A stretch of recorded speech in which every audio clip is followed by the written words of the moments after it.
Hey guys, welcome to my channel. So in today's video we're going to discuss about mistakes that I have made when I started working with Angular, and basically it applies to any web framework. So these are the things you should consider when you are starting with any JS framework.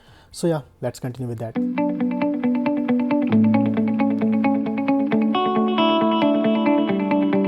The first thing is thinking in components. So the urge to quickly develop something when you are starting new, you should be controlled. The smallest thing, such as button, input fields, even a handling tag, make it as a component. Why though? So whenever there is a button, you will always use the component, and this will help you maintain the button throughout the page consistent. And second thing is, a single change in this button component will always update everywhere it is being used. So the ultimate aim of the component is to break down web pages into very small pages of your code to improve readability and make it more consistent across the application. So in the start, you may hesitate to create simple components such as heading labels, but trust me, when the website grows and when you had to change one small thing, this comes so much easy. Second thing, lazy loading routes. Instead of loading everything at the start, break your pages into small modules and only load them when the route is activated. It is not that tough in Angular as you think it is. I have created a separate video on this. You can watch that video. I can attach the link into the description section.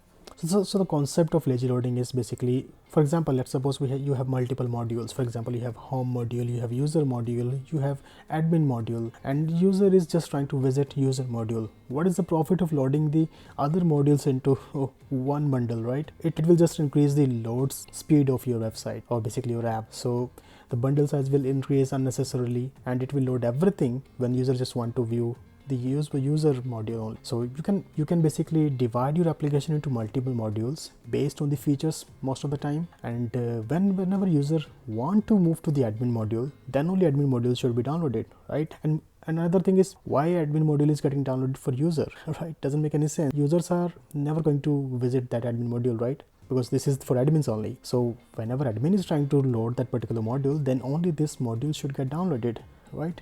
Unnecessarily you're increasing the bundle size. So that's why it is very handy, and now I get to know about it, but initially I used to do this type of mistakes. Third thing is usage of types. Yeah.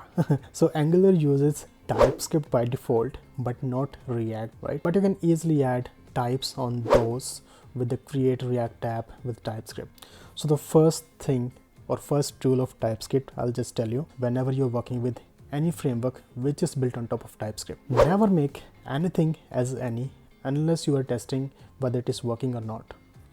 So types comes a long way to improve code, and the habit of control plus space for those suggestions can drastically reduce your development time, and null checks are needed, of course. So we can easily forget a null check when you are using JavaScript. So that is very important. So the fourth thing is Angular plus CSS. For beginners and the one who mostly works in a company will always have CSS frameworks such as Angular Material, Bootstrap, PrimeNG, MIUI for React, and etc. etc.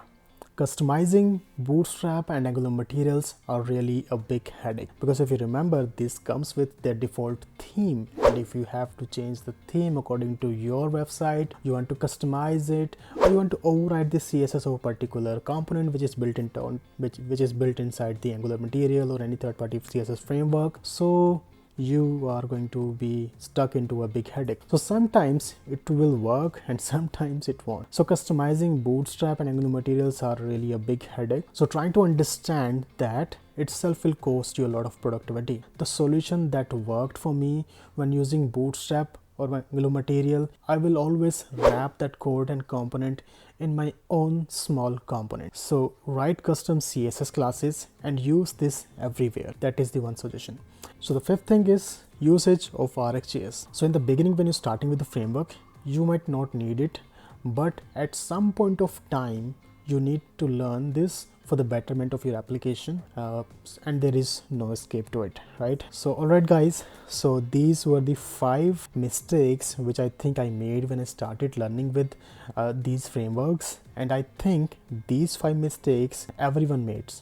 Okay, so don't take this lightly, and please don't make those mistakes that I already made. Learn from me. All right, so this is going to be a big help for you when your development career. So that's all for today, guys. So if you learned something from this video, make sure you press the like button, and if you're new to the channel, please make sure you hit the subscribe button, because I always keep uploading this type of content. All right, guys, thank you. Have a good day. Bye.